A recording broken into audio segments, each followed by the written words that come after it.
अस्सलामु अलैकुम वरहमतुल्लाहि वबरकातुहू। रब्बि इश्रह ली सदरी व यस्सिर ली अमरी वहलुल उक़दतम मिन लिसानी यफ़क़हू क़ौली।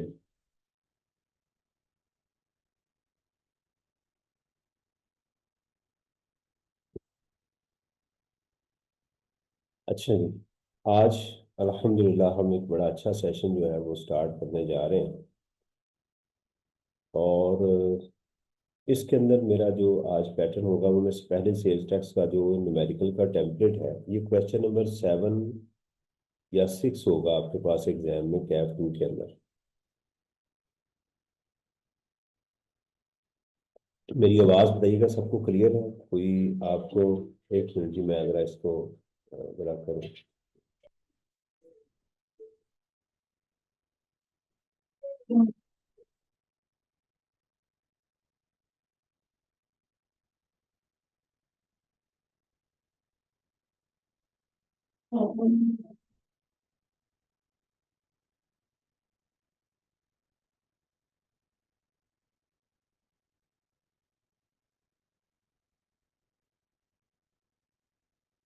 तो आएगा, तो बन गया। हाँ, पता नहीं कितने बजे। मैं ना क्लास का रिकॉर्ड कर रहा हूँ।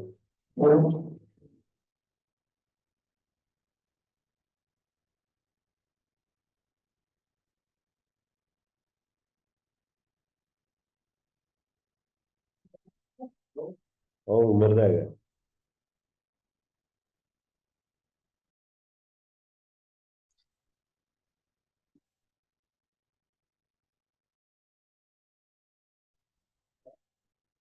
जी, सॉरी जी, फोन आ रहा था। अच्छा, तो आज पहले मैं जो है इंशाल्लाह वो टेम्पलेट वो हम बनाएंगे सेल्स टैक्स का, जहां पर आपको कोई भी क्वेश्चन हो, छोटा सा भी, कि सर ये मुझे समझा दें, आपने मैसेज कर देना है। और यहाँ पर रेज हैंड की ऑप्शन भी होती है, अगर आपको एक हाथ नजर आ रहा होगा उस पर क्लिक कर दे, राइट, या मुझे आप बेशक बोल के भी इसमें कर दे। इसमें मैंने आज जो है ना वो टूल्स में आपको अनम्यूट नहीं किया हुआ, ठीक है? तो मैं उसको भी जरा आप देख लीजिएगा। अच्छा जी, उसके बाद जो है वो उसके बाद हम क्वेश्चन को देखेंगे, क्वेश्चन को हम रीड करेंगे तसल्ली के साथ, उस टेम्पलेट में फिट करेंगे। आज मैं कोशिश करूंगा कोई जितने क्वेश्चंस हों उसमें अपोर्शनमेंट का कॉन्सेप्ट जो है वो सबके अंदर मौजूद हो, यानी अपोर्शनमेंट आप उसके अंदर वो कर रहे हो। तो उसको वन बाई वन आपने तसल्ली के साथ अपने कॉन्सेप्ट्स को मेरे साथ वो डिस्कस करना है। और दूसरी चीज़ ये है कि आपने करना है, आज मैं अपना लैपटॉप जो है ना वो जो टच स्क्रीन वाला होता है वो मैं भूल गया हूँ ऑफिस के अंदर। तो इसलिए मैं एक्सेल पे ही वो काम कर रहा हूँ। आप उसके साथ साथ मैं कोशिश करूंगा जैसे आपने लिखना है बिल्कुल वैसे ही एग्जाम के स्टाइल के अंदर मैं उसको लेकर चलूँ। अच्छा जी, चले मैं आपके साथ जो है वो चैप्टर नंबर 20 स्क्रीन को मैं दस्त करने की कोशिश करता हूँ।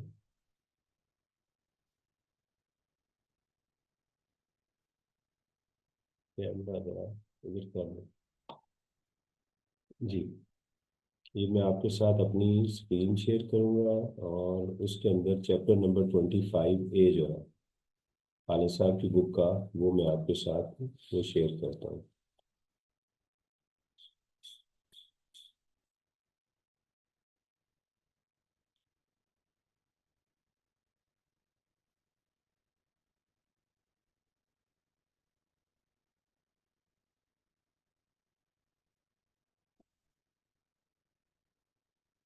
और ये मैंने आपके साथ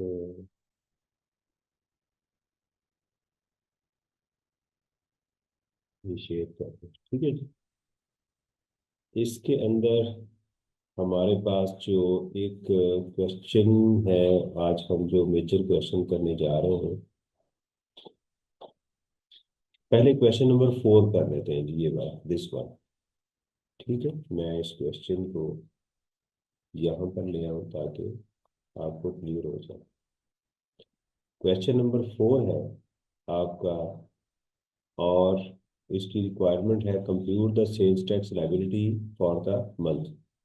इससे पहले हम अपना टेम्पलेट बनाते हैं। ठीक है, मैं आपको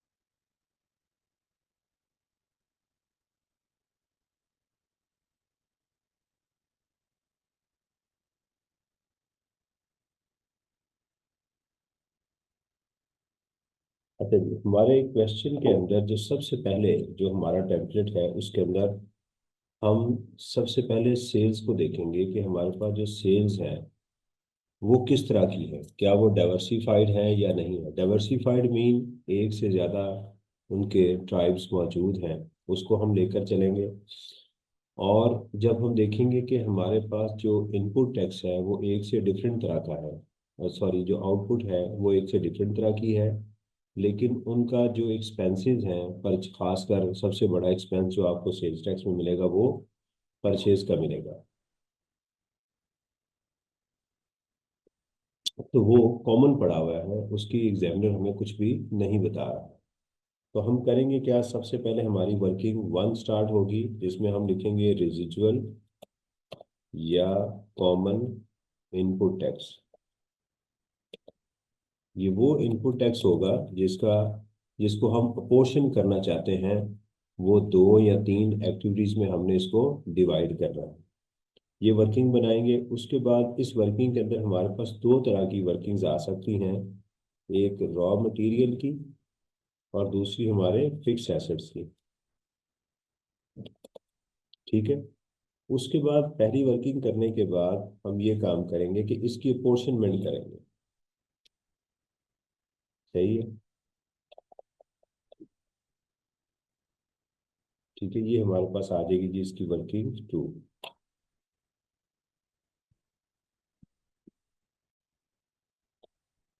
अच्छा, इस वर्किंग टू के अंदर तीन तो बेसिक कॉलम होंगे हमारे पास सप्लाईज का। सप्लाईज की आगे वैल्यू होगी रुपीस। ठीक है, थाउजेंड, इसको राउंड ऑफ आप कर सकते हैं। उसके बाद होगा हमारे पास इनपुट टैक्स, वो जो हम वर्किंग वन से लेकर आ रहे हैं। और अगर फिक्स एसेट हुआ तो फिक्स एसेट भी इसमें आ जाएगा। इसके अंदर पॉसिबली तीन चीज़ें आ सकती हैं, टैक्सेबल सप्लाईज। और टैक्सेबल सप्लाईज में आपके पास क्या हो सकता है, taxable supplies to registered persons, unregistered persons. ये आउटपुट होगी आपकी सेल्स की वैल्यूज, आप यहाँ पर लिखेंगे। आपने मेरे साथ काम बेटा करना है, लिखना है अपनी नोटबुक के ऊपर जो मैं काम कर रहा हूँ, ये साथ साथ आपने करना है। फिर यहाँ पर आपकी आ जाएंगी ड्राइंग्स। ठीक है, ड्राइंग्स के साथ आपकी कोई सेल्स रिटर्न है वो भी यहाँ पर आ जाएंगी। आप सेल्स रिटर्न जो आपकी टैक्सेबल को है ये लेस करनी है। ठीक है, उसके बाद होगा कि goods taken by the employees. आपने अपने एम्प्लॉइज को कुछ चीज़ें दे दी हैं, वो भी टैक्सेबल गिनी जाएंगी। उसके बाद आपकी इसके अंदर इस तरह की एडवांस आ जाएगा इसके अंदर आपका। मैं सेल्स रिटर्न को बाद में लिखता हूँ, एडवांसेस रिसीव्ड, ये यहाँ पर आ जाएगा। ठीक है, थोड़ा सा मैं अगर रॉ मटेरियल को भी बढ़ा दूँ तो इसके अंदर आपकी परचेजेस आ जाएंगी, परचेजेस फ्रॉम रजिस्टर्ड पर्सन्स, ये आ जाएंगी आपके पास। उसके बाद यहाँ पर आपकी इंपोर्ट आ जाएगी। ठीक है, और इसके अंदर आपकी अनक्लेम्ड इनवाइसेस आ जाएंगी, कि जी जो वो इनवाइसेस जो आपने अभी तक क्लेम नहीं की वो भी यहाँ पर आ जाएंगी।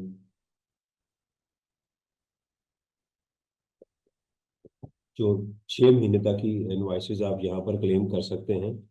इस तरह की आइटम सारी आ जाएंगी। तो बहरहाल आप फिर आप इनका करेंगे कि इन सब का यहाँ पर टोटल करेंगे, जैसे 12, 13, इस तरह सब का आप यहाँ पर क्या कर लेंगे, टोटल करेंगे। तो ये आपकी टैक्सेबल आ गई। उसके बाद यहाँ पर आप जीरो रेटेड सप्लाईज अपनी लिखेंगे। ठीक है, अगर एग्जाम में हुई, और एग्जाम सप्लाईज आप यहाँ पर वो भी लिख लेंगे। लेट्स सपोज कि 14 ये हो गई, 10 ये हो गई, तो टोटल हमारा ये तीन एक्टिविटीज हमारे पास आ गई। अच्छा, इसके बाद आपका वो जो इनपुट टैक्स ऊपर से है, लेट्स सपोज के वो 100 है, तो आप इस 100 को, हमारा इनपुट एक्सपेंसेस के ऊपर है और 200 हमारा लेट्स सपोज फिक्स एसेट के ऊपर है। तो आप क्या करेंगे कि इस 100 को, ये जो आपको 100 नजर आ रहा है, इसको तीन एक्टिविटीज में डिवाइड करेंगे। कैसे करेंगे, आप अपने कैलकुलेटर पर 84 लिखेंगे, उस पर डिवाइड करेंगे 108 के ऊपर और मल्टीप्लाई कर देंगे इसके ऊपर। तो ये आपके पास वैल्यू आ जाएगी। फिर आप यहीं पर जो है वो 14 लिखेंगे कैलकुलेटर के ऊपर, उसको डिवाइड करेंगे 108 के ऊपर और मल्टीप्लाई करेंगे 100 के ऊपर, तो ये वैल्यू आ जाएगी। और इसी तरह 10 डिवाइडेड बाय 108 टोटल पे डिवाइड करेंगे, मल्टीप्लाई करेंगे 100 के साथ, तो आपकी ये वैल्यू आ जाएगी। तो ये जो 78 है, ये आपका इनपुट कहलाएगा।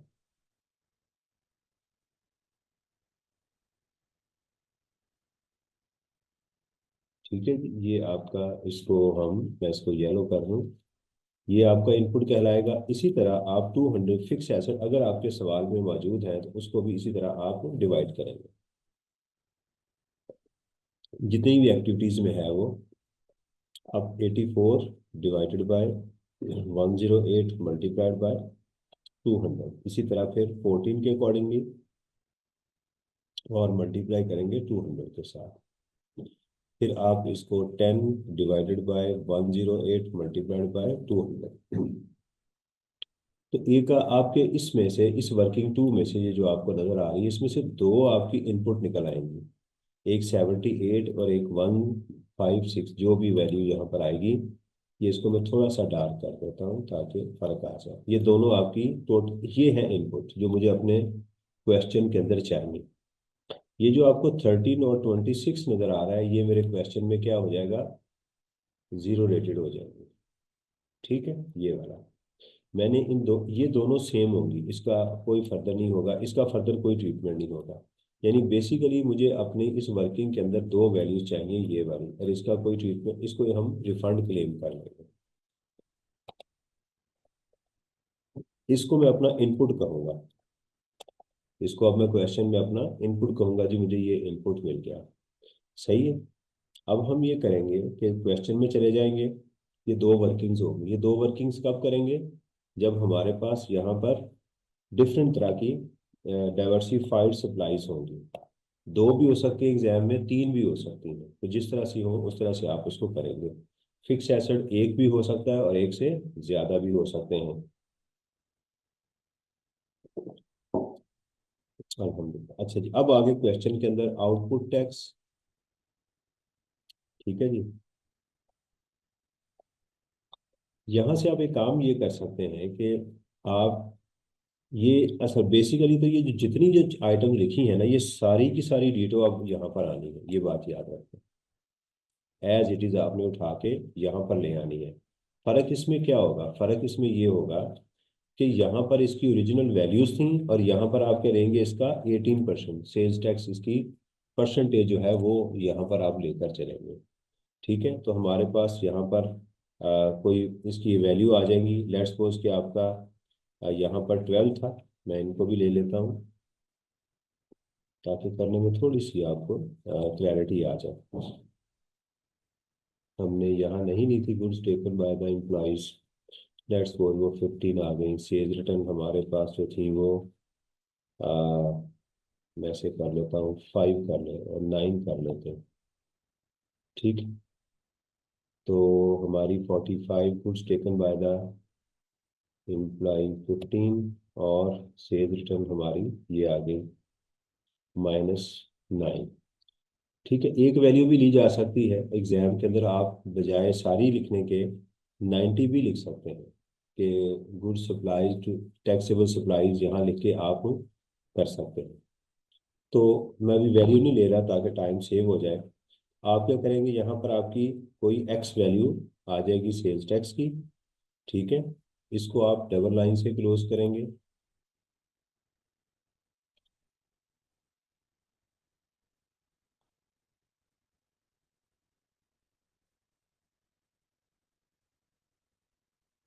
आप इसको यहाँ पर डबल लाइन से ऊपर नीचे दो लाइन लगा के क्लोज करेंगे और यहाँ लिखेंगे लेस इनपुट टैक्स। ये जरा एहतियात कीजिएगा, अब मैं करने लगा हूँ, ये चीज़ें यहाँ स्टूडेंट गलती कर जाता है।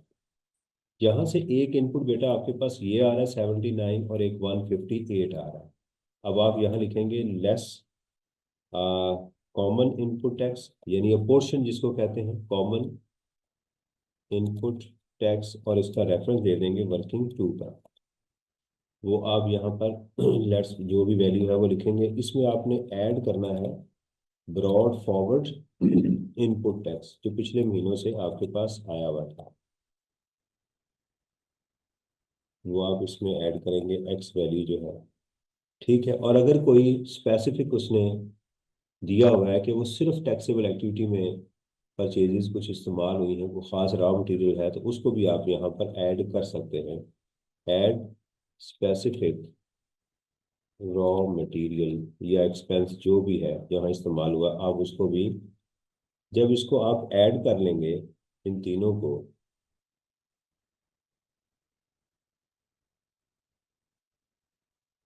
तो यहाँ आप लिखेंगे और 90% ऑफ द आउटपुट टैक्स। ये जो आपकी वैल्यू है आउटपुट की, इसका 90% आप यहाँ पर लिख लेंगे। तो विच एवर इज लोअर आप अमाउंट यहाँ पर ले लेंगे। अगर तो आपकी लोअर अमाउंट ये वाली आ रही है तो फिर नीचे कैरी फॉरवर्ड नहीं होगा फिक्स एसेट के अलावा।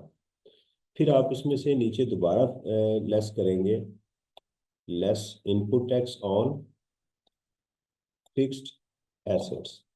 ये कौन सी वैल्यू है बेटा, ये वाली वैल्यू, ये जो आपको नजर आ रही है, ये वैल्यू करेंगे। ठीक है, इसको आप यहाँ पर लेकर आएंगे, यानी ये दो मैंने इनपुट कहा था, वो दोनों इनपुट एक वैल्यू इधर आ जाएगी और एक वैल्यू हमारे पास इधर आ जाएगी। ठीक है, इसको मैं कलर कर दूं ताकि आपको समझने में आसानी हो। ये वाला वो येलो था, और जो सॉरी गलत लिख रहा हूँ, ये दिस वन यहाँ आएगा। होपफुली आप बोर नहीं हो रहे होंगे इंशाल्लाह। जो बच्चे क्वालिफाई करना चाहते हैं वो एंजॉय करेंगे कि हाँ यार आज जो है ना हम कुछ कर रहे हैं, सारा एक्स्ट्रा काम करवा रहे हैं। तो ये आपका यहाँ पर आपकी पॉजिटिव फिगर भी आ सकती है, नेगेटिव भी आ सकती है। अगर यहाँ पर आपकी नेगेटिव फिगर आ जाए तो आप यहाँ कैरी फॉरवर्ड लिख देंगे, और इसमें अब जाके नीचे आपने ऐड करना है further tax. Add further tax. ठीक है, सप्लाईज टू अनरजिस्टर्ड पर्सन, वो आप वैल्यू जाके ऐड करेंगे,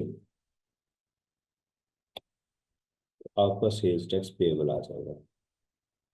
इसको हम बोलेंगे सेल्स टैक्स पेएबल। यहाँ फिगर आपकी नेगेटिव नहीं होगी क्योंकि फर्दर टैक्स की वजह से यहाँ वैल्यू लाजमी आएगी। अगर ऊपर आपकी नेगेटिव वैल्यू आ गई है यहाँ पे, तो फिर ये वाली वैल्यू सेम आप इधर ले आएंगे। आएगा, परेशान नहीं होना, जब आएंगे तो हम इसको कर लेंगे। अच्छा जी, यहाँ दो फिगर्स आपकी आ सकती हैं, कैरी फॉरवर्ड और रिफंड। ये रिफंड वही वैल्यू है जो ऊपर हमने यहाँ पर लिखी थी, ये वाली, ये दोनों को आपने इकट्ठा करके यहाँ रिफंड लिख देना है। तो मैं दोबारा आपको बता दूं यहाँ पर कि हमारे पास आउटपुट में चीज़ें आ जाएंगी। हम वर्किंग वन बना रहे हैं, अपोर्शनमेंट हम उसकी कर रहे हैं टैक्सेबल में, जीरो रेटेड और एग्जाम्प्ट के अंदर। यहाँ पर जो एहतियात करनी है कि यहाँ पर ओरिजिनल वैल्यूज आनी है, वैल्यू ऑफ सप्लाई की जो डेफिनेशन है उसके अकॉर्डिंगली। बेटा ये एक स्टूडेंट कह रहे हैं कि मेरी वॉइस क्लियर नहीं है, आप बताइएगा कि क्या मेरी वॉइस में कोई इशू है।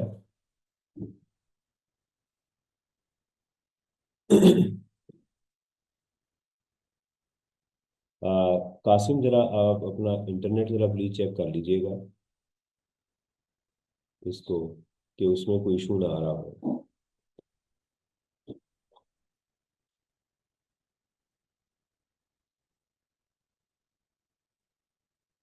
जी मैंने चार्जिंग पे भी लगा दिया। जी ठीक है। नो इशू, आपको मैं इस तरह से काम करवाऊंगा, अगर मेरी आवाज़ में डिस्टॉर्शन भी हुई तो इंशाल्लाह मैं काम ऐसे कर रहा हूँ कि आपको समझ आ रही हो। तो यहाँ पर मैं बता रहा था आपको कि यहाँ पर आपने एहतियात करनी है कि यहाँ पर आपने वैल्यूज़ को टैक्स नहीं देना, जबकि दोबारा इन्हीं वैल्यूज़ को जब आप यहाँ लिखेंगे तो यहाँ टैक्स भी लेंगे। हाँ, एक चीज़ मैं यहाँ आपको बताना भूल गया कि यहाँ पर जब आप लेंगे तो यहाँ पर आप यहाँ पर ज़ीरो रेटेड सप्लाईज का भी लिखेंगे और एग्जाम्ड सप्लाईज का भी लिखेंगे यहाँ पर। यानी वो सारा जो ऊपर वाला हिस्सा है एग्जाम, बेशक ये ज़ीरो है लेकिन आप यहाँ पर एग्जाम्ड सप्लाईज का लिखेंगे। ठीक है जी, ये चीज़ हमारी हो गई। इन बस आपने अपने जहन के अंदर यही चीज़ जो बेसिक रखनी है। वर्किंग वन बिल्कुल सिंपली, वर्किंग टू अगर जाना है, कुछ क्वेश्चन आएंगे जिसमें हमारी वर्किंग वन वर्किंग टू नहीं होती। फिर उसके बाद input tax less, sorry output tax, बिल्कुल सादा लेस इनपुट टैक्स, और इसमें आप फिर करेंगे less input tax on fix asset, और इसमें आप ऐड करेंगे फर्दर टैक्स। और जब ये क्वेश्चन आपका कंप्लीट होगा तो नीचे आपकी दो फिगर्स आ सकती हैं, कैरी फॉरवर्ड और रिफंड। अगर आपको इतनी बात भी याद है ना तो मैं कहता हूँ कि ये ठीक है, आप हम क्वेश्चन में एंटर होने के काबिल हो चुके हुए हैं। ठीक है जी। तो यहाँ तक कोई आप लोगों का क्वेश्चन हो तो आप मेरे से पूछ सकते हो।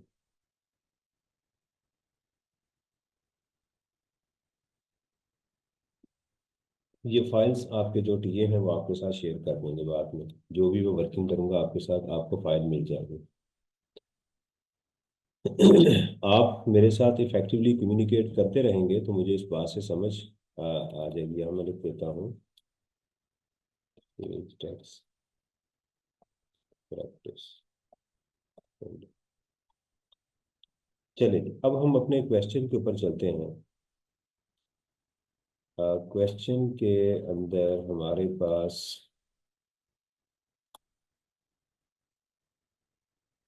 थैंक यू, हमारे पास एक है जी क्वेश्चन नंबर, मैं सोच रहा था फाइव लेकिन इसमें एक इशू है वो मैं अभी नहीं करवा रहा आपको। क्वेश्चन नंबर फाइव कर लेते हैं ताकि आसानी के साथ एक दफ़ा वार्म अप, ये वार्म अप क्वेश्चन है, इसको जरा एक दफ़ा देख लेते हैं तो फिर आगे चलते हैं।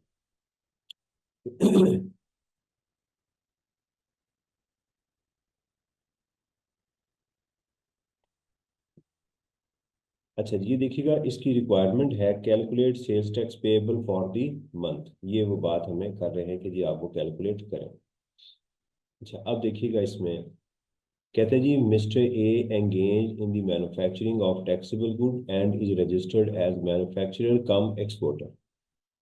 ये बात आपने एहतियात करनी है कि अगर यहाँ डिस्ट्रीब्यूटर का सिर्फ लफ्ज लिख दिया जाए, खाली डिस्ट्रीब्यूटर का, तो फिर वहां पर क्या है कि आपका 90% की रिस्ट्रिक्शन वाला रूल अप्लाई नहीं होगा। बस ये बात आपने जहन में रखनी है। और अगर वो रिटेलर हो तो फिर वहां पर क्या होगा, फर्दर टैक्स नहीं आएगा। ये दो बातें मैं लिख भी देता हूँ यहाँ पर ताकि आपको याद रहे कि अगर डिस्ट्रीब्यूटर हो एग्जाम में तो उस क्वेश्चन में 90% rule is not applicable. Input के ऊपर 90% रूल जो है इज नॉट एप्लीकेबल। ठीक है। और अगर वो कहे कि वो सिर्फ रिटेलर है तो फिर उस क्वेश्चन में फर्दर टैक्स जो है वो एप्लीकेबल नहीं होगा, इज नॉट एप्लीकेबल। ये बात आपने याद रखनी है। ठीक है। ये क्वेश्चन शायद ही आपको मिले लेकिन ये बात हमें याद रखनी चाहिए। डिस्ट्रीब्यूटर के लिए 90% का और फर्दर रिटेलर की ये फर्दर टैक्स की एप्लीकेशन नहीं होती। ड्यूरिंग फेब, ये महीना हमारे लिए इंपॉर्टेंट है, 28 their sales purchases exclusive of sales tax.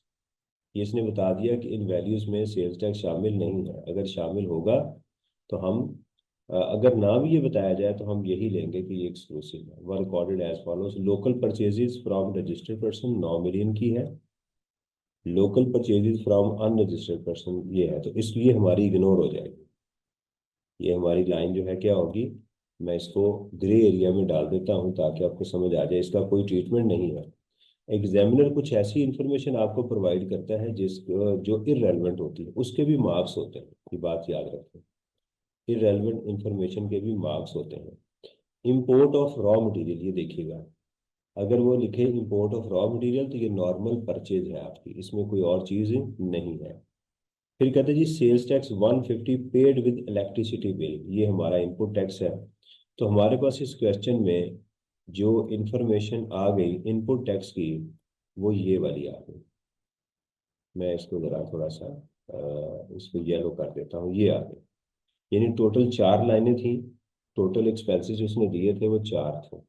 सही है। आपने प्लीज़ कोशिश करनी है किताब आपके सामने हो, या हार्ड फॉर्म में जो भी चीज़ है वो भी आपके सामने हो, क्योंकि अब मैं स्विच जब करूंगा तो फिर मैं उस पर आ रहा हूँ। नीचे देखिएगा, कहते हैं जी local taxable sales to registered person 6.4 million की है, local taxable sales to unregistered person. पूरे सवाल के अंदर आपने रजिस्टर्ड और अनरजिस्टर्ड को इकट्ठा रखना है, कहीं पर भी इसको अलग नहीं करना, ये सेम जो है आपकी एक्टिविटी कहलाती है।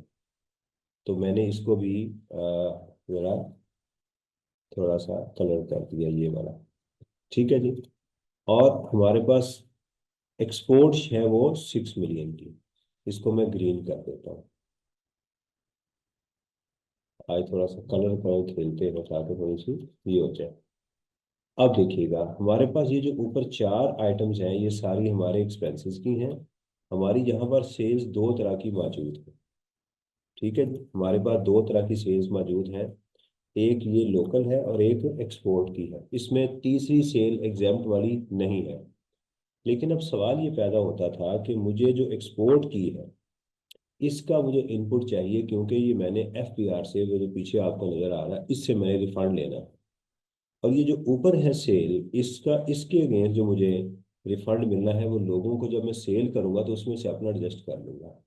जब मैं ऊपर नजर डालता हूँ तो मुझे जो ऊपर चीज नजर आ रही है वहां एग्जामिनर कहीं भी ये नहीं बता रहा कि इसमें से इतने परसेंट परचेज एक्सपोर्ट मैंने की है, इतने परसेंट लोकल की है। तो इसका तरीकेकार क्या होगा कि वो हम पहले इनपुट टैक्स बनाएंगे, उसको इनकी रेशो के मुताबिक, यानी अब देखें 6.4 और 7.2 और 6, इनके अंदर हम डिवाइड कर देंगे। तो इस क्वेश्चन में से हमें जो ऊपर एक्सपेंसेस हैं, हमें हमारा वो एक्सपेंस मिल जाएगा जो इनपुट भी मिल जाएगा और हमें रिफंड भी मिल जाएगा। कहाँ से मिलेगा? ये पहले 4 पॉइंट्स में से हमें हमारा मिल जाएगा। नीचे कुछ नोट गिवन है। Mister A also took goods worth ₹400,000 for his private use, तो ये सप्लाई की डेफिनेशन में आ जाता है। ठीक है, तो हम क्या करेंगे, इसको भी सेल्स में जाके डाल देंगे। ठीक है, ये जो ड्राइंग्स हैं इसको क्या बोलते हैं, मैं लिख देता हूँ। एग्जाम में नॉर्मली लिखा होता है, लेकिन क्या होती है, ये ड्राइंग्स होती हैं। और ड्राइंग्स क्या होती हैं हमारी, हमारी ये सेल कहलाती है, सेल्स। ठीक है। और इसके ऊपर फर्दर टैक्स नहीं लेते, ये बात भी याद रखें, क्योंकि हम एंड कंज्यूमर होते हैं, लिहाजा इसके ऊपर हम फर्दर टैक्स नहीं लेते। ये सेल्स में ही लिखेंगे, एज इट इज आप ड्राइंग्स लिख लेंगे कि मिस्टर ए जो है वो इतनी गुड्स ले गया हुआ है। आगे चलते हैं जी। कहते हैं जी परचेज इंक्लूड, परचेज में शामिल है an invoice of 2 lakh of January 8 की, input tax was not claimed on this invoice. कहता है इसके ऊपर हमने जनवरी में इनपुट टैक्स क्लेम नहीं किया था। अब ये परचेज कौन सी है, सवाल ये पैदा होता है कि इसमें 2 परचेज हैं।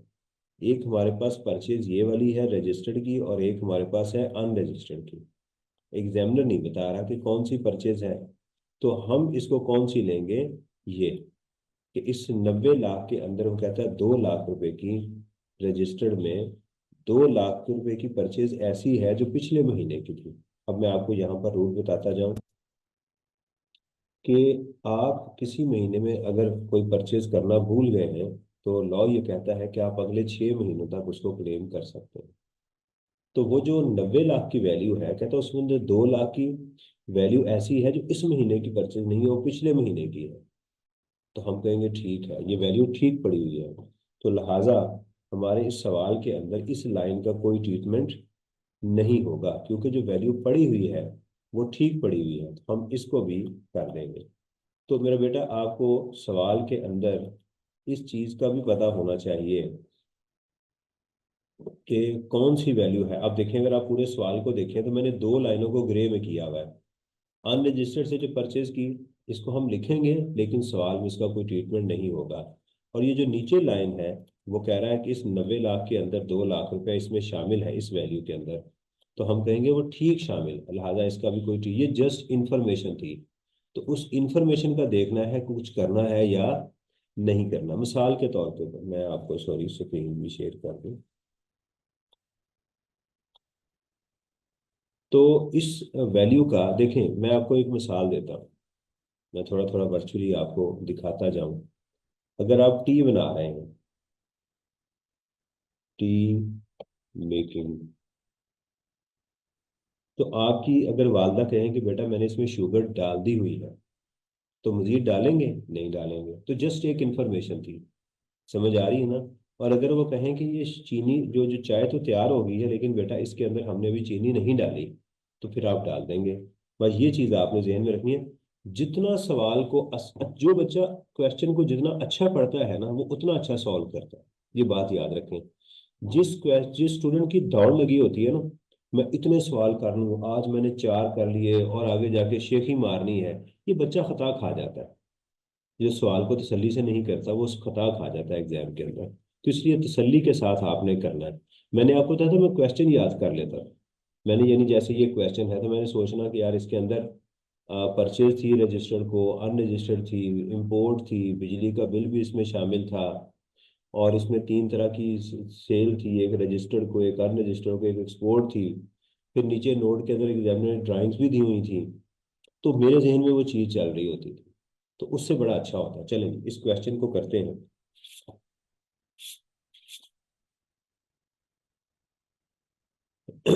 ले जी। तो सबसे पहले हम क्या करेंगे, इसकी वर्किंग वन स्टार्ट करेंगे, विच इज कॉमन या रेजिजुअल इनपुट टैक्स। आप ज़्यादा अच्छा टेक्निकल वर्ड लिखना चाहें तो आप यहाँ पर रेजिजुअल इनपुट टैक्स लिख दें। ये बहुत अच्छा लफ्ज़ है जो कि लॉ ने यूज़ किया हुआ है, इस वही कॉमन ही है। रेजिजुअल इनपुट टैक्स हम इसको लिख देते हैं। ठीक है जी। वो थी हमारी परचेजेस। बेटा मेरे साथ साथ आपने ये काम करना है, परचेजेस फ्रॉम रजिस्टर्ड पर्सन। आप मुझे कहेंगे सर अभी रुक जाए तो मैं रुक जाऊंगा। आप पहले नोट करेंगे, मेरे साथ साथ काम करें। ये 3 घंटे आपके इंशाल्लाह ज़ाया नहीं होंगे। ऐसे ही है जैसे आप तैयारी कर रहे हैं सीए के एग्ज़ाम की, वेल प्रिपरेशन हो रही है, उससे परेशान नहीं होना। ये आपका टाइम सही लग रहा है, ये बात याद रखें। बार बार कह रहा हूँ कि क्या है आपका, ये अब सही टाइम, ये यूटिलाइजेशन हो रही है आपके टाइम की, ये ज़िंदगी में आपकी वैल्यूडेशन कर रहा है। वो टाइम जो आप सो के गुजार देते हैं फजूल में, एक तो रात का टाइम मोबाइल इस्तेमाल कर लिया, वो आप टाइम को किल कर देते हैं, ज़ाया करके अपनी ज़िंदगी में से फेंक देते हैं। ये वाला टाइम सही आप यूज़ कर रहे हैं। तो हमारे पास आ गया जी 9 मिलियन और 2.4 मिलियन। तो मैं यहाँ लिखूंगा ब्रैकेट में 9 मिलियन, एम भी लिख सकते हैं वर्किंग में, मेन में नहीं आपने लिखना। ठीक है जी, इंटू 18%। तो हम इसको जाके यहाँ पर लिख देंगे, आप कैलकुलेटर के साथ 9 मिलियन इंटू 0.18। कुछ बच्चे मेरे साथ कैलकुलेशन भी कर रहे होते हैं, तो वो तो क्या ही बात है। ये मैं क्वेश्चन लिख देता हूँ। क्वेश्चन नंबर है जी 5, खालिद पेटी वाला की बुक का। और एग्जाम, पता नहीं कौन सा एग्जाम है वो नहीं लिखा हुआ साथ। फिर है जी आपकी परचेजेस फ्रॉम अनरजिस्टर्ड पर्सन, इसको आपने यहाँ डैश कर देना। फिर यहाँ है sales tax on electricity bills. अब ये देखें, उसने हमें बेटा यहाँ डायरेक्ट बता दिया कि इलेक्ट्रिसिटी में, इंपोर्ट को भूल गया हूँ, ये भी लिख लेते हैं, sales tax on electricity bill 1.5 lakh रुपया। इसको नहीं, क्योंकि उसने कह दिया है कि ये सेल्स टैक्स है, तो इसको गलती से 18% से आप मल्टीप्लाई नहीं करना। इसको हम डायरेक्ट जो है वो हम 1.5 लाख रुपया। तो इससे हमें एक और बात की बेटा समझ आई कि एग्जामिनर हमेशा हमें परसेंटेज नहीं बल्कि बाज का डायरेक्ट सेल्स टैक्स की फिगर भी दे देता है। सही है। फिर इसमें आ गई इम्पोर्ट। हाँ, इंपोर्ट के अंदर उसने हमें ये नहीं बताया, ये सिर्फ बताया import of raw material 4.6 million की। तो 4.6 मिलियन इंटू 18%। ठीक है। अच्छा, इंपोर्ट के साथ उसने हमें कस्टम ड्यूटी का नहीं बताया, फेडरल एक्साइज कुछ नहीं बताया, तो हम समझे कि इसमें सारी चीज़ें शामिल हैं। और चूंकि ये रॉ मटेरियल है इसलिए हम इसका 18% लेंगे। अगर वो बताएगा कि ये कमर्शियल इंपोर्ट्स हैं तो फिर इसमें 3% और ऐड कर देंगे बस। ठीक है। कमर्शियल इंपोर्ट अगर लिखेगा कि ये चीज़ें मैंने रीसेल करनी है खासकर, तो फिर लेंगे। वरना आप इंपोर्ट के ऊपर परचेज ही के तौर के ऊपर आप इसको लेकर चलेंगे, कोई इसमें नई चीज़ आपने नहीं करनी। तो हो जाएगा जी, आप कैलकुलेटर पे लिखेंगे 4.6 मिलियन इंटू 18%, तो ये वैल्यू आ गई। इसको मैं डबल लाइन से क्लोज कर दूं और यहाँ इसका आप कैलकुलेटर पे सम करेंगे तो ये आ जाएगा। जब यहाँ पर आ जाए तो कहें कि हाँ सर हमने कर लिया, फिर मैं इससे आगे चलूंगा। Take your time please.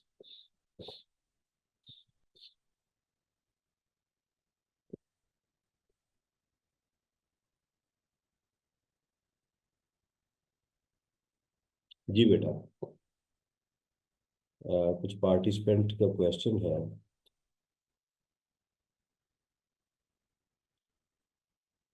बेटा अपना नाम जरा लिख दे। तो OPPO A5 लिखा नजर आ रहा है। OPPO A5 लिखा नजर आ रहा है, अगर अपना नाम लिख देंगे तो मुझे कॉल करने में आसानी होगी। जी आप बताएं, आपका क्या क्वेश्चन है। अच्छा जी, डन।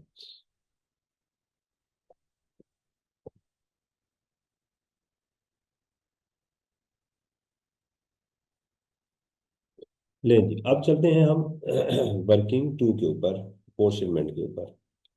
Working to apportionment. ठीक है जी, स्पेलिंग चेक कर लीजिएगा। अपोर्शनमेंट में हम पहले लिखेंगे सप्लाईज, और फिर हमारे पास आ जाएगी टैक्सेबल, और उसके साथ हम टैक्सेबल में हम कितनी चीज़ें आएंगी हमारे पास देखिएगा। सप्लाईज टू रजिस्टर्ड और सप्लाईज टू अनरजिस्टर्ड पर्सन, ये दो वैल्यूज हैं। और प्लस हमारे पास ड्राइंग्स हैं 4 लाख की, 64, 72 और 4 लाख की।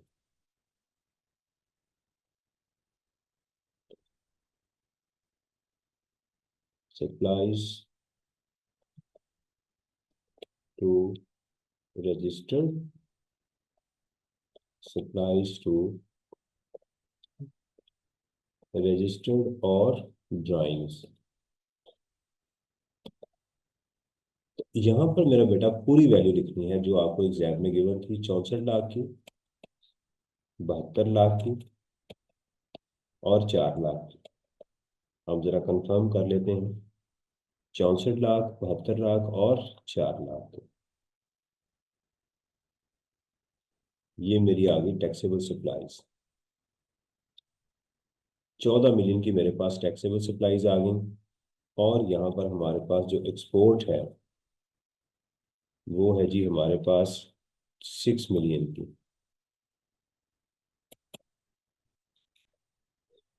ठीक है। तो मेरे पास टोटल जो इस वक्त सेल है वो 14 मिलियन और 6 मिलियन की है। अगर मैं वैसे आपको जनरली बताऊं तो हमारे पास कितनी बन जाएगी।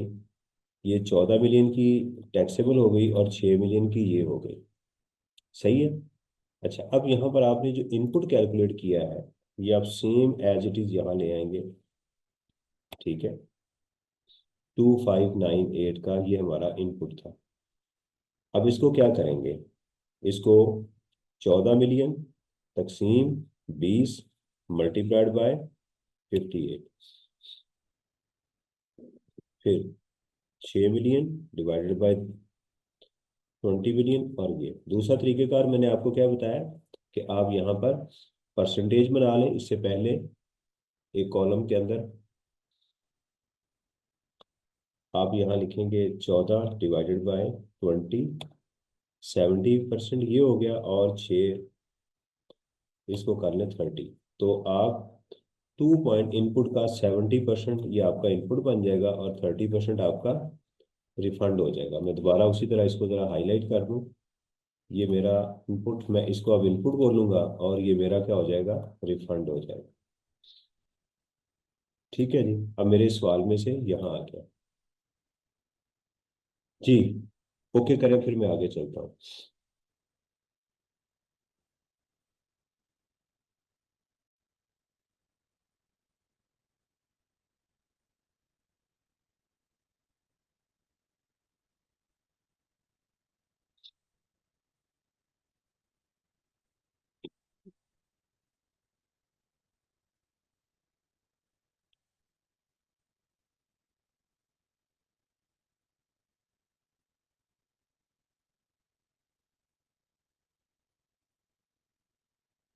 आप मुझे यस करेंगे तो फिर मैं आगे चलूंगा। जब आप कहेंगे जी सर मैंने नोट कर लिया, फिर हम इसको आगे लेके, हमें कुछ जल्दी नहीं है, बड़ी तसल्ली के साथ हमने काम करना है।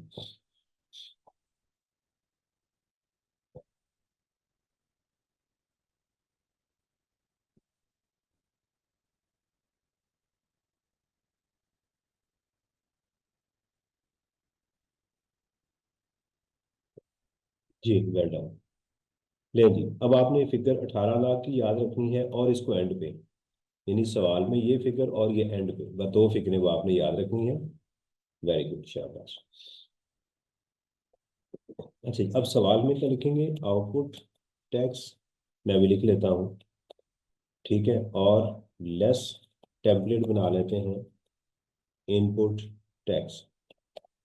ठीक है, फिक्स एसेट तो इसमें है नहीं, तो क्या लिख देंगे, ऐड फर्दर टैक्स, क्योंकि अनरजिस्टर्ड को सेल पड़ी हुई है। अब आउटपुट में क्या करना है आपने, यही तीन चीजें मेरा बेटा पहले उठा के आपने इधर लेके आनी है,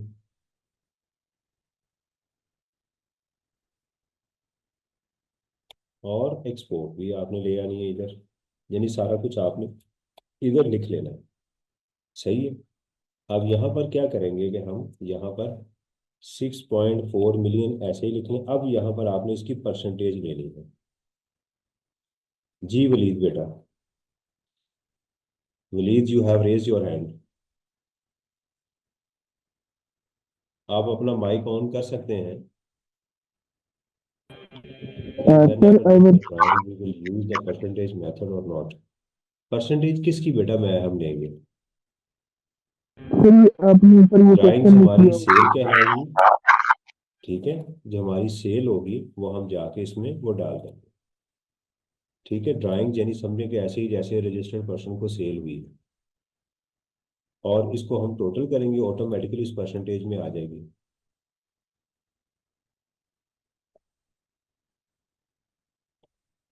इंटू 18%। ठीक है, और ड्राइंग्स कितनी है हमारी, 400,000 की।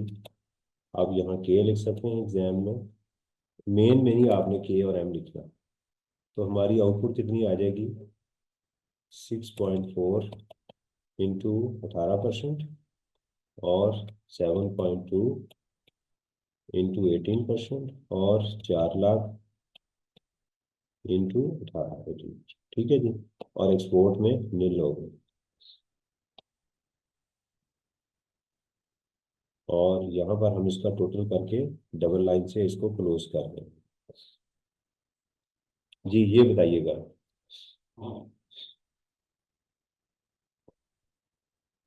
ड्राइंग में आउटपुट कहाँ से आएगा। बेटा ये लॉ में लिखा हुआ है कि अगर कोई शख्स चीजें उठा के ले जाए, वो सैंपल दे दे किसी को, तो वो सबको जो है ना वो देनी पड़ेगी। बेटा इसको ऊपर ले जाओ, नीचे ना मोबाइल यूज करो। बेटा मैं रिकॉर्डिंग कर रहा हूँ, ऊपर चली जाओ। एक मिनट, इसको जरा मैं बंद करके,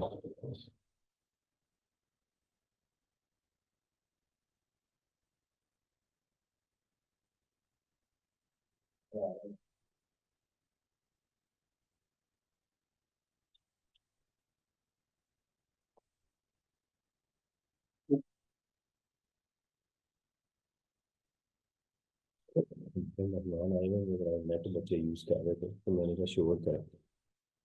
तो ड्राइंग्स जो है, आप पूछ रहे हैं कि ड्राइंग्स को कैसे हुई, भाई ड्राइंग्स तो मैंने ली है ना। इनकम टैक्स के अंदर तो आप इसको जाके इक्विटी में क्लोज करते हैं। ठीक है, और इसी तरह से उसमें भी होता है जो आपका अकाउंटिंग होती है, लेकिन सेल्स टैक्स में इसको सेल गिना जाता है।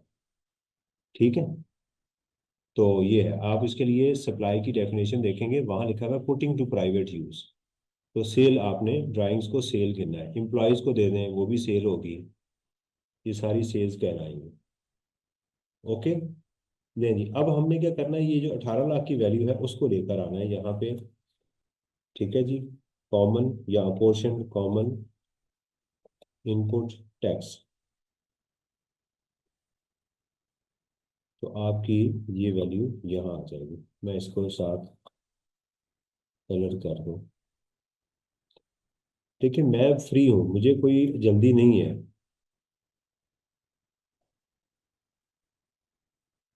बेटा आउटपुट जो है वो आएगा नहीं, हमने देना है। यानी ऑब्वियसली मैं चीजें खा गया हूँ ना। लॉ कहता है मुझे टैक्स दे। यानी मैं, ये बात यानी कि अब आपकी बात ठीक है, ये बात समझ नहीं आती, चीजें मैंने इस्तेमाल कर ली है, डिपार्टमेंट कहता है मुझे टैक्स दें। भाई कानून है ना, कानून के आगे हम कुछ नहीं कर सकते। वो कह रहा तुमने चीजें बेच दी या खुद इस्तेमाल कर ली, मुझे तुमने टैक्स देना है। ये कानून में लिखा हुआ है। अच्छा जी, और इसमें लिखेंगे इनपुट टैक्स, और 90% ऑफ आउटपुट टैक्स, यानी 2.520 इसका। अच्छा, यहाँ एक एहतियात करनी है आपने कि अगर ये जो 6 मिलियन है, ये देखें ये टोटल हमारी टैक्सेबल सप्लाईज कितनी है, 20 मिलियन की। यहाँ पर देखें कि जो हमारी टोटल टैक्सेबल सप्लाईज हैं, एक्सपोर्ट जो है वो इसका 30% है। तो हमने कानून के अंदर ये देखा है कि अगर ये 50% से ज़्यादा हो तो फिर आप एग्जाम में यहाँ जो है वो 90% नहीं लिखेंगे। लेकिन अब चूंकि ये 50% से ज़्यादा नहीं है तो लिहाजा हम इसका क्या करेंगे, और 90% ऑफ दिस ये हम लिखेंगे। अब देखिएगा, हम जो क्लेम करने जा रहे हैं, हम अब जो क्लेम करने जा रहे हैं वो कम है, तो हम इसी को ले लेंगे। तो अब हमारे सवाल में इस वजह से कैरी फॉरवर्ड नहीं आएगा। मैं बिल्कुल स्लो स्लो चल रहा हूँ ताकि आप मेरे साथ जो काम है वो कर सकें। तो हमारा ये सेल्स टैक्स आ गया, फिक्स एसेट। अब हमारे पास आगे ऐड फर्दर टैक्स, ठीक है, वो कितना है, at the rate of 4% of unregistered को हमने सेल की है 72 लाख रुपए की।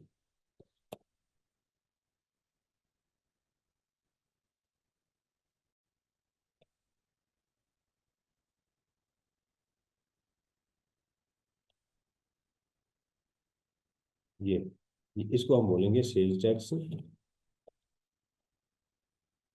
पेएबल।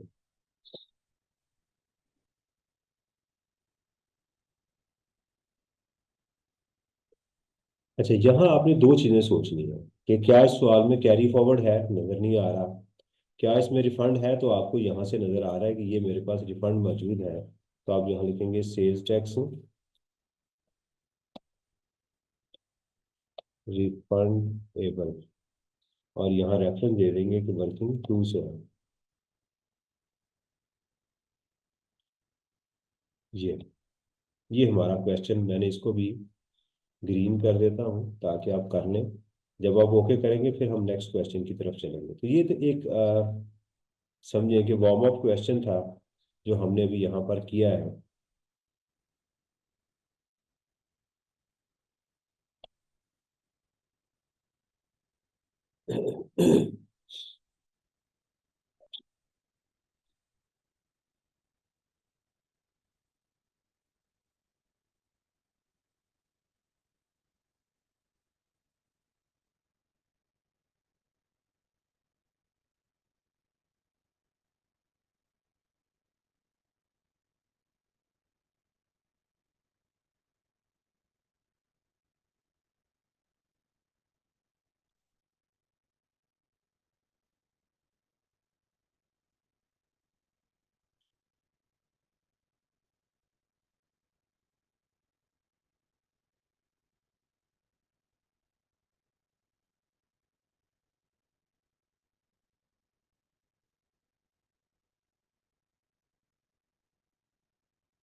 जी। अच्छा जी, अब यहाँ पर हम ये करेंगे कि नेक्स्ट, आपको अब स्क्रीन मेरी क्लियर है?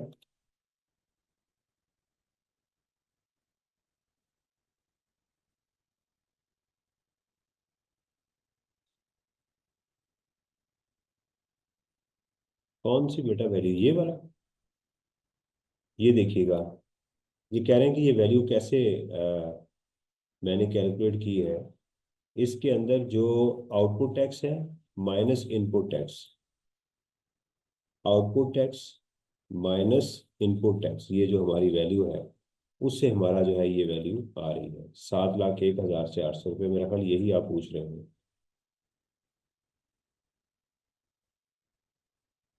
जी कर लें नोट बेटा, आप कर लें।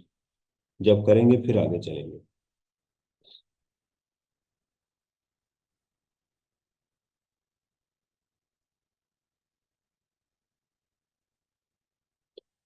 जिन्होंने नोट करना है वो नोट कर लें, और इस क्वेश्चन को ज़रा 5 मिनट बॉडी को स्ट्रेच कर लेते हैं। ठीक है, मैं कैमरा ऑफ करूंगा, मैं भी ज़रा बॉडी को स्ट्रेच कर लूँ। ये बहुत ज़रूरी है, क्योंकि जिस्म में एक ही पोस्चर में बैठ बैठ के इंसान जो है ना वो बोर हो जाता है। ज़रा अपने हाथों को, अपने पाँव को हाथ लगाएं, कानों को नहीं। बॉडी को ज़रा स्ट्रेच करें, थोड़ा सा वॉक करें। अभी 10:11 हुए, तो मैं 10 बजकर यानी 5 मिनट बाद दोबारा मैं इधर ही हूँ, आपको मैं ज्वाइन करता हूँ।